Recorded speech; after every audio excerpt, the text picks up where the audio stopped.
Olá, queridos amigos. Voltamos para a nossa aula sobre o Livro dos Espíritos. Nós estamos na segunda parte do livro, no capítulo 6, que fala sobre a vida espírita. Então, é o capítulo da vida espírita.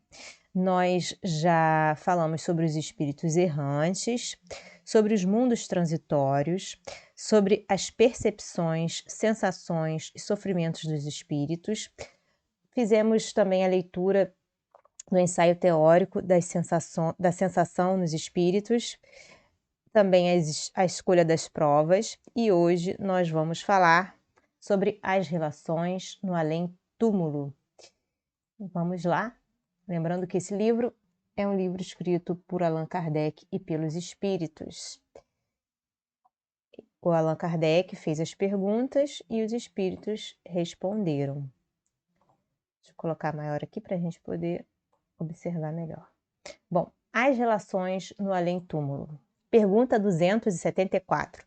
Da existência de diferentes ordens de espíritos, resulta para os espíritos, alguma hierarquia de poderes?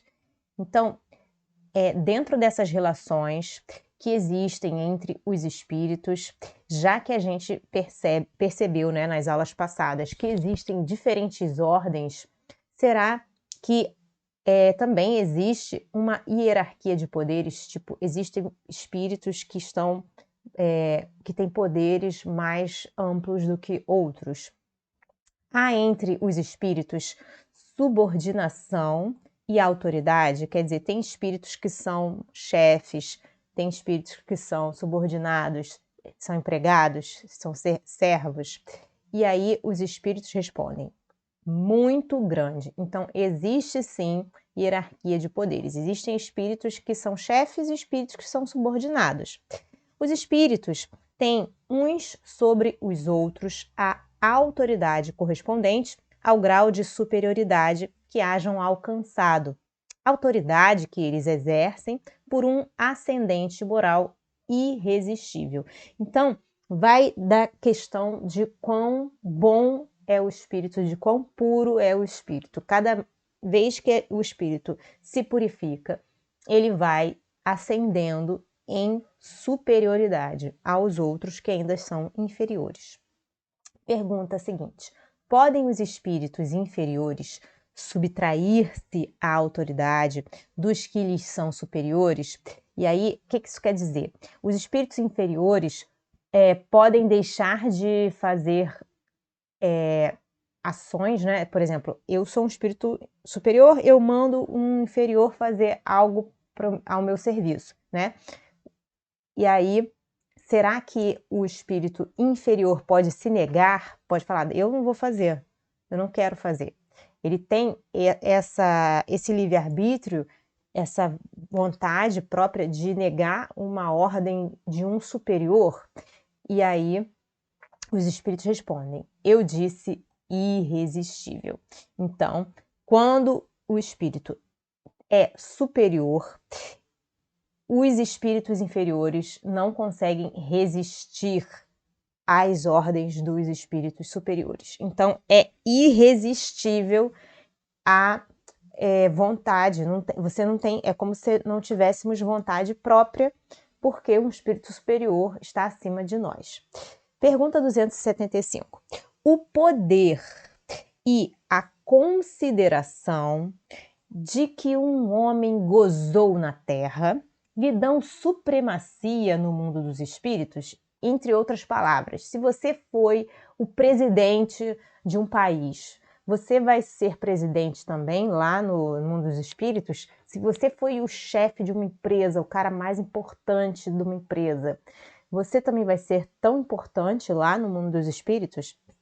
E aí os espíritos respondem: não, pois que os pequenos serão elevados e os grandes rebaixados. Lê os Salmos. Então os espíritos dizem: dá uma olhada lá na Bíblia, né, na Bíblia Sagrada, nos Salmos, onde está escrito que os pequenos serão elevados e os grandes rebaixados. Então, quer dizer, quem é aqui no mundo material chefe, lá será um empregado, né? E quem é empregado aqui nesse mundo vai ser chefe no outro, tá bem? Pergunta seguinte: como devemos entender essa elevação e esse rebaixamento? Então, como é que a gente compreende isso? Como é que isso sucede? E aí, os espíritos respondem: não sabes que os espíritos são de diferentes ordens, conforme seus méritos? Então, você não sabe que dependendo do que você faz aqui, não é? Você colhe, não é? Pois bem, o maior da Terra, o ser humano que foi maior da Terra, né, o mais poderoso, pode pertencer à última categoria entre os espíritos, ao passo que o seu servo pode estar na primeira categoria. Compreendes isto? Não disse Jesus? Aquele que se humilhar será exaltado, né, ou exalçado. E aquele que se exalçar será humilhado. Aquele que se exaltar será humilhado. Jesus não disse isso? Então, o que for mais humilde aqui vai ser o mais exaltado lá. Pergunta 276. Aquele que foi grande na terra, todo poderoso no planeta Terra, e que, como o espírito, vem a achar-se entre os de ordem inferior, experimenta com isso alguma humilhação? E aí a resposta é: às vezes, bem grande. Mormente se era orgulhoso e invejoso. Então, se esse espírito que foi super poderoso na Terra foi orgulhoso e invejoso também, ele ainda vai se sentir mais humilhado quando ele desencarnar. Pergunta 277. O soldado que depois da batalha se encontra com seu general no mundo dos espíritos ainda o tem por superior, por seu superior. Então, será que o soldado que desencarna vai encontrar lá o general como sendo um superior a ele? Ele tem que obedecer às ordens do general? E aí a resposta é a seguinte: o título general, soldado, capitão, major, nada vale. A superioridade real é que tem valor. Então, a superioridade real é aquela da bondade que a gente fez, da caridade, da paciência, da humildade, né? Da fé que a gente teve, né? Se você teve fé realmente ou se foi uma fé somente externa, né? Então, tudo depende do que a gente fez e não do que nós carregamos aqui no planeta Terra com títulos, conta bancária, né, nobreza, títulos de nobreza, tudo isso não vale de nada lá no mundo dos espíritos. Pergunta 278. Os espíritos nas diferentes ordens se acham misturados uns com os outros? Então, eles estão misturados?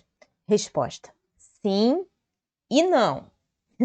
Quer dizer, eles se veem, mas se distinguem uns dos outros. Evitam-se ou se aproximam. Então, eles podem se evitar, né? Ou se aproximar, conforme a simpatia ou a antipatia que reciprocamente uns inspiram aos outros. Então, se nós inspiramos simpatia, os espíritos irão se aproximar. Se nós inspiramos antipatia, eles vão se afastar. Tal qual sucede entre vós, tal qual sucede aqui na nossa vida terrena, né? Tem pessoas que a gente quer se aproximar delas e tem outras pessoas que a gente quer evitá-las, né? Então, constituem o mundo dos espíritos um mundo do qual o vosso é pálido reflexo. Então, o nosso é muito parecido, mas é assim sutilmente parecido, né? Os da mesma categoria, os espíritos da mesma categoria, se reúnem por uma espécie de afinidade e formam grupos ou famílias, unidos pelos laços da simpatia e pelos fins a que visam, né, os objetivos. Os bons pelo desejo de fazerem o bem, os maus pelo desejo de fazerem o mal, pela vergonha de suas faltas e pela necessidade de se acharem entre os que se lhes assemelham. E aí Kardec diz o seguinte, desculpem, tal igual a uma grande cidade, tal uma grande cidade onde os homens de todas as classes e de todas as condições se veem e encontram sem se confundirem. Então, o mundo dos espíritos se parece a uma cidade grande, né? Onde tem várias classes de pessoas, várias condições, em que elas se encontram, mas não se confundem umas com as outras. E aí, também se parece onde as sociedades se formam pela analogia dos gostos, né? As sociedades têm gostos parecidos, onde a virtude e o vício se acotovelam sem trocarem palavra, né? Então existe tudo ali também, como existe no mundo físico, mas cada um no seu ladinho, cada qual no seu quadrado. Pergunta 279. Todos os espíritos têm reciprocamente acesso aos diferentes grupos ou sociedades que eles formam? Então, será que eles podem acessar esses grupos, todos eles, não é? Ou essas sociedades? Bom, e aí os espíritos respondem: os bons espíritos vão a toda parte, e assim deve ser, para que possam influir sobre os maus, ok? Então, esses espíritos, quando são bons, eles têm livre acesso. As regiões, porém, que os bons habitam, são interditadas aos espíritos imperfeitos. Então, essas regiões, né, onde existem paz, tranquilidade, os espíritos imperfeitos não podem entrar. Por quê? Com a finalidade, a fim de que não as perturbem com suas paixões inferiores. Então, eles não entram para não perturbar essas regiões. Pergunta 280. De que natureza, de que tipo são as relações entre os bons e os maus espíritos? Que tipo de relação é essa? Os bons se ocupam em combater as más inclinações dos outros, a fim de ajudá-los a subir. Essa é a sua missão. Então, os bons espíritos auxiliam os maus. Pergunta 281. Por que os espíritos inferiores se comprazem em nos induzir ao mal? Por que eles ficam satisfeitos, eles têm prazer em nos levar para o mau caminho, em nos fazer cair em tentação, em nos derrubar? Resposta: pelo despeito que lhes causa o não terem merecido estar entre os bons. Então, eles ficam com inveja de não estar entre os bons espíritos. O desejo que neles predomina é o de impedirem, quanto possam, que os espíritos ainda inexperientes alcancem o supremo bem. Então, eles têm vontade que os espíritos que não têm experiência fiquem na mesma vibração que eles ou ainda mais baixo. Os espíritos inferiores querem que os outros experimentem o que eles próprios experimentam. Isto não se dá também entre vós outros? Então, se eu sou infeliz, eu quero que você seja infeliz também. Se eu tenho dor, eu também quero que você sinta dor. Se eu estou sofrendo, eu também quero que você sofra. Isso é uma categoria de espírito inferior. Pergunta 282. Como se comunicam entre si os espíritos? Como é que eles fazem isso?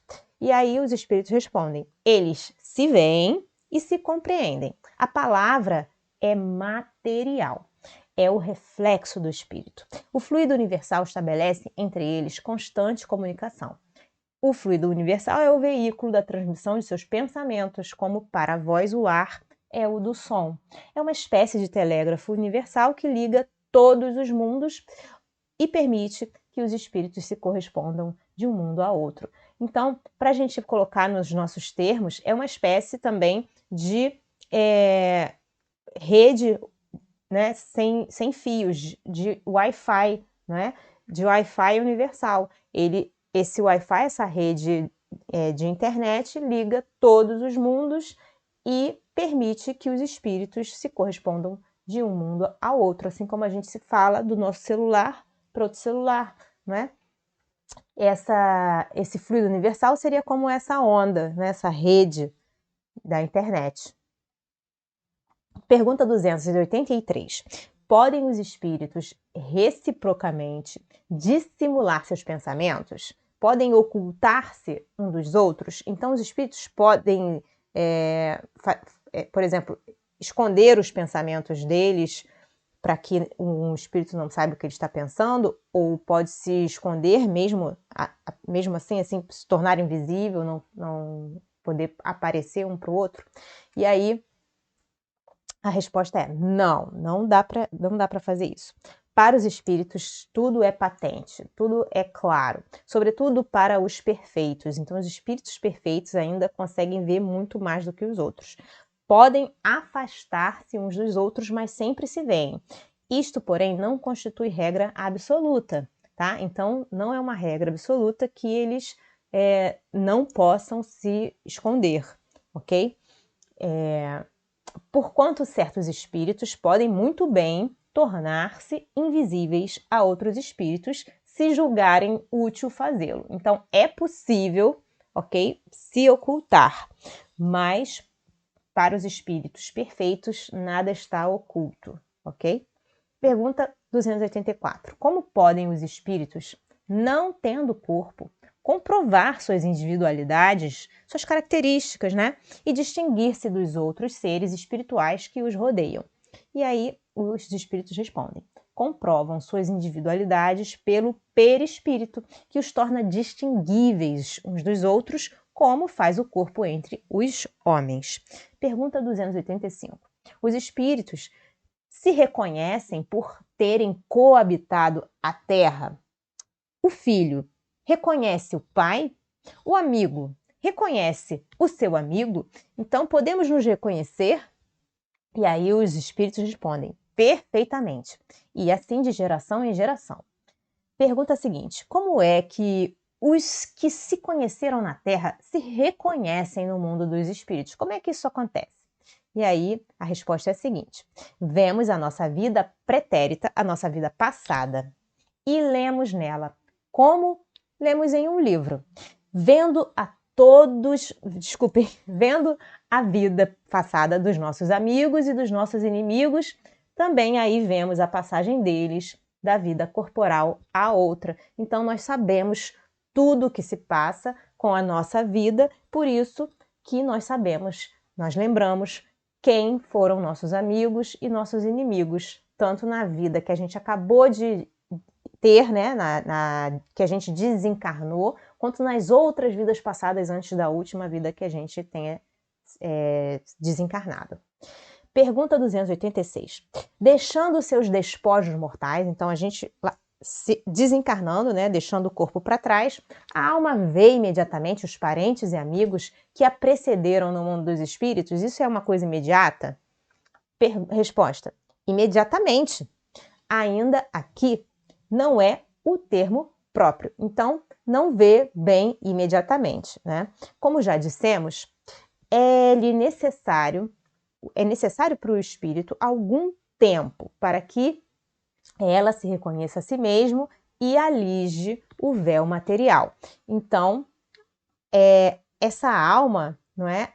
Essa alma precisa de um tempo depois da desencarnação, depois do desencarne, para que ela mesma se reconheça. Imagine reconhecer os parentes e amigos, né, que já partiram. Então, é necessário um tempo. Pergunta seguinte, 287. Como é acolhida a alma no seu regresso, no seu retorno ao mundo dos espíritos? Como é que a gente é recebido quando a gente sai do corpo, quando a gente desencarna? E aí a resposta é a seguinte: a do justo, como bem-amado irmão, desde muito tempo esperado. A do mal, como um ser desprezível, não é? Então, quando você é uma pessoa justa, né? Quando você é uma pessoa querida, você vai ser acolhida com braços abertos, com boas-vindas, né? Mas quando você foi uma pessoa muito desprezível, ninguém vai estar lá para te acolher. Pergunta 288. Que sentimento desperta nos espíritos impuros a chegada entre eles de outro espírito mau? Então, dentro dessa faixa de vibração, né, dos seres que foram desprezíveis na vida terrena, como é que eles encaram uns aos outros quando eles se encontram, né, os seres desprezíveis com outros seres desprezíveis. Aí a resposta é a seguinte: os maus ficam satisfeitos quando veem seres que se lhes assemelham né, então eles ficam felizes quando veem seres iguais a eles, e privados, e seres que estão privados também da infinita ventura, da infinita felicidade, qual na Terra um tratante entre seus iguais. Então, assim como aqui na Terra os infelizes gostam de ver outras pessoas infelizes, lá no mundo dos espíritos os maus também gostam de ver seres semelhantes a eles. Pergunta 289. Nossos parentes e amigos costumam vir-nos ao encontro quando deixamos a Terra? Então, será que isso acontece? Eles vêm nos visitar quando a gente desencarna? E a resposta é sim, os espíritos vão ao encontro da alma a quem são afeiçoados, felicitam-na, como se regressasse de uma viagem por haver escapado aos perigos da estrada, e ajudam-na a desprender-se dos liames corporais. Então, esses espíritos que são parentes e amigos ajudam a gente a desencarnar, não é? É uma graça concedida aos bons espíritos, lhes virem ao encontro os que os amam. Então, os espíritos ficam muito felizes quando aqueles que eles amam retornam, né? Ao passo que aquele que se acha maculado permanece em insulamento, ou só tem a rodeá-lo os que lhes são semelhantes. É uma punição. Então, por outro lado, aquele que foi desprezível na vida vai ter rodeando ele outros seres desprezíveis e não os parentes e amigos. Isso constitui um castigo, uma punição, de forma que ele perceba o mal que ele fez, para ser como uma lição, e não para que ele tenha esse sofrimento gratuito, né? É uma lição para ele aprender a melhorar. Pergunta 290. Os parentes e amigos sempre se reúnem depois da morte? E aí a resposta é a seguinte: depende isso da elevação deles, né? E do caminho que seguem, procurando progredir. Se um está mais adiantado e caminha mais depressa do que o outro, não podem os dois conservar-se juntos. Ver-se-ão de tempos a tempos, mas não estarão reunidos para sempre, senão quando puderem caminhar lado a lado, ou quando se houverem igualado na perfeição. Acresce que a privação de ver os parentes e amigos é, às vezes, uma punição. Então, às vezes, o fato da gente não poder ver nossos parentes e nossos amigos é uma lição para que a gente possa aprender com isso, ok? Bom, ficamos por aqui na nossa aula de hoje. Se vocês têm dúvidas, façam comentários, porque a sua dúvida pode ser a nossa e a dos nossos amigos também. Se você gostou desse vídeo, escreva para a gente, nos deem sugestões para que possamos melhorar nosso conteúdo. Dá um like, dá uma curtida no nosso vídeo, se inscreva no nosso canal, clica no sininho para vocês receberem as notificações. Compartilhem para ajudar a espalhar essa mensagem para quem precisa dela. Bom, eu desejo a vocês um dia maravilhoso, Deus abençoe e até a próxima. Tchau, tchau.